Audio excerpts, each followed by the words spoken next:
Selamat siang. Nama saya Dillon. Not the movie main character. Actually, I have to watch this movie called Dillon, which is the Indonesian movie I heard. And it was a very handsome young boy. I'm not, but he was. But my name has a similarity in the sound, so I just wanted to say, Nama saya Dillon. Well, first of all, thank you for having me here. Last couple of days was very inspiring because it was a variety of topics that we've discussed, and there's a lot of insights from all the speakers, and I was very thrilled to learn all these awesome insights from the respective industries. So, I'm actually here to talk about virtual reality. So before I jump into my presentation, I'd like to ask you a couple of questions, okay? So, how many of you actually have tried virtual reality headset before? Can I see your hands? Okay. Pretty disappointing. Because it's been around. Thank you. It's been around for what now? The consumer product was launched in 2016. This is already end of 2019. So it's for 3 years. The consumer product was out, and yet not many people have experienced it, right? And this is why I should bring up this question. Is virtual reality to stay or disappear, right? It was actually from the introduction that even though there was a big acquisition of virtual reality company from Facebook, and we've been hearing so much about this virtual reality from mass media, and yet for the consumer level, we haven't tried it that much, right? And why is that? So can we say that is virtual reality here to stay or disappear, right? So I'm going to actually be touching on this topic. So why you should care about virtual reality, okay? I'm going to talk about this one single word called the diminishing returns. This may not be the familiar term to many people because it's more of an economic term.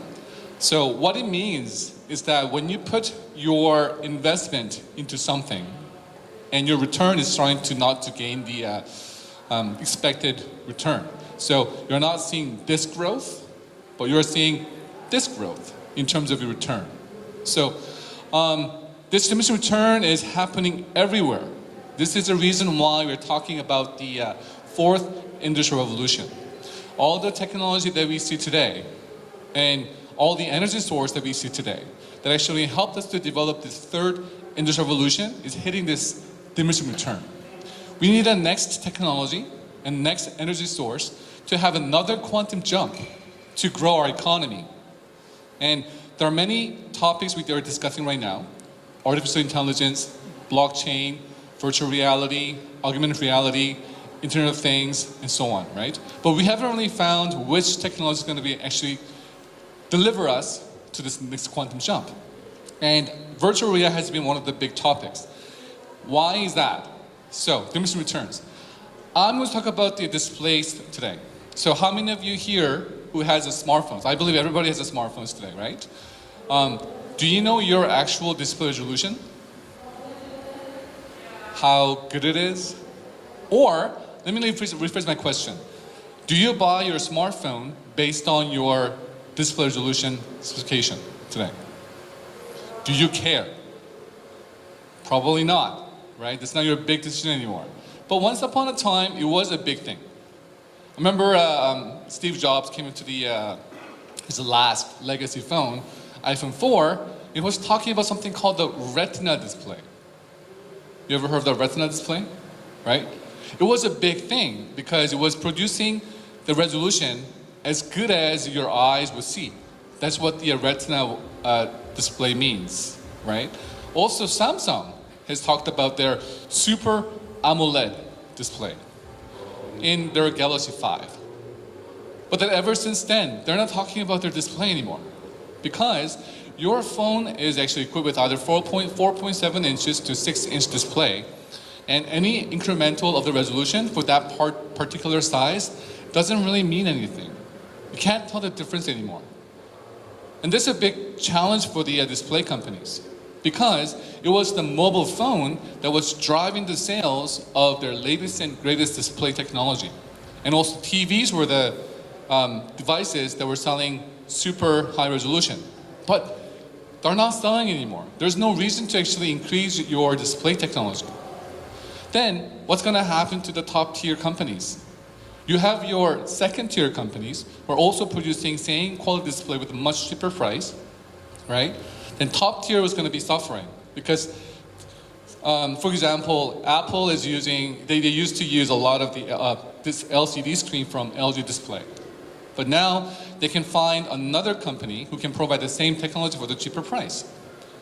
For LG Display to stay top of the line, they have to find a device that will require higher display technology.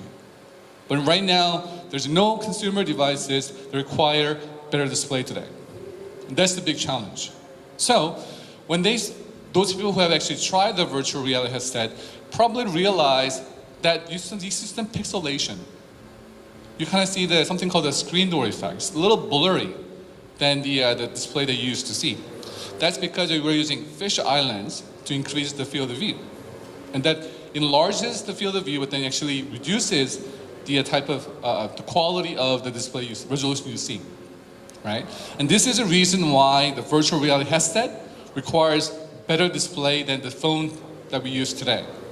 And this is the reason why that Samsung and LG are putting a lot of effort to produce next generation display, because HMD will be the next device that will require better display with a smaller size.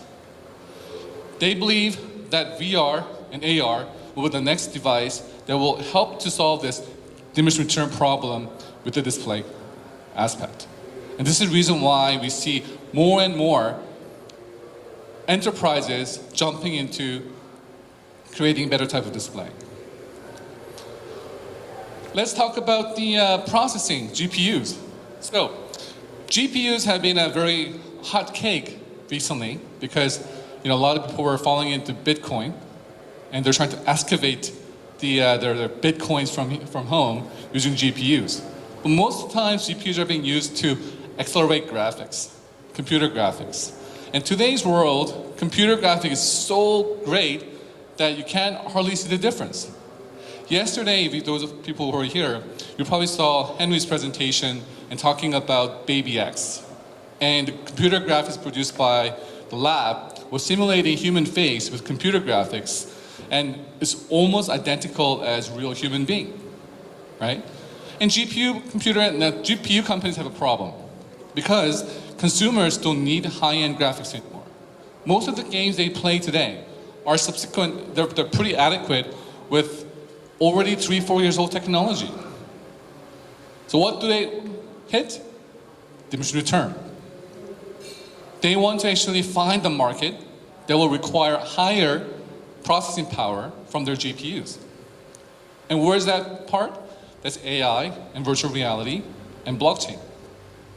In order to actually run virtual reality content today without minimal VR thickness, you have to run your content over 90 frames per second and also have a resolution greater than 2K, because modern HMD is equipped with the QHD display, right? The latest version has a 4K display. You need to run the content for 90 frames per second. That requires tremendous amount of GPU power. And 4K display is not even enough. In the industry, we're talking about 12K display being the ideal display type for true immersive virtual reality experience. And 12K display we don't even have in the market. The top one is 8K, right? So virtual reality has the potential to push these GPU manufacturers, Intel, AMD, and NVIDIA. So this is reason why that they're putting so much effort to put their R&D into the virtual reality. Let's talk about the telcos, right? I hope these are all the telcos I have in Indonesia, right? So how many of you are still using 3G today? I'm a 3G user. Probably none, right? And this is a problem for the telcos. Everybody converted to 4G, right? Because telco is such a regional business and they're always fighting for extra subscriber, when 4G first came in, they put every marketing effort to have more 4G conversion, right? Because 4G is actually more expensive than the 3G network. But then after entire conversion is over, what's the next revenue stream? Now, telcos have learned from their experience that GAFAs, we call them GAFAs, Google, Amazon, Facebook, Apple, and Samsung nowadays. So GAFAs have actually took big advantage, making their smartphones, streaming network, streaming movies, and finding search engines and so on. They took a big advantage of 4G network, and their market cap is much bigger than the telcos nowadays. So they want to find a way to increase their revenue. The problem with the 4G though, or the 5G though, we don't have a strong use case. When we actually launched 4G as a telco companies, we already had 100 megabps wireline. So most of the IT companies already proved that what we can do with the faster network, with the PC part. But then 3G wasn't fast enough. So when we converted the network to 4G, everybody jumped into 4G because they knew what to expect from the PC network part. But with the 5G today, what can we do with it? People are saying that's 20 times faster than 4G, with much lower latency, right? Much faster network. But do we really need 5G? Most of the applications used today are pretty content with the 4G network. Now, I'm not sure about the Indonesian market because I'm not speaking for the Indonesian network. But in terms of Korean market, we have over 105% of high-speed penetration. Our network is blazingly fast. So all the applications, all the entertainment that we consume today through mobile is pretty much satisfactory with 4G. But where does 5G need? What kind of applications require 5G? So for telco's perspective, they need some kind of content and devices that will enable their 5G network consumption. And that's where the virtual reality comes in. Because virtual reality requires higher display, faster frame rate, more processing power, it will require much faster bandwidth.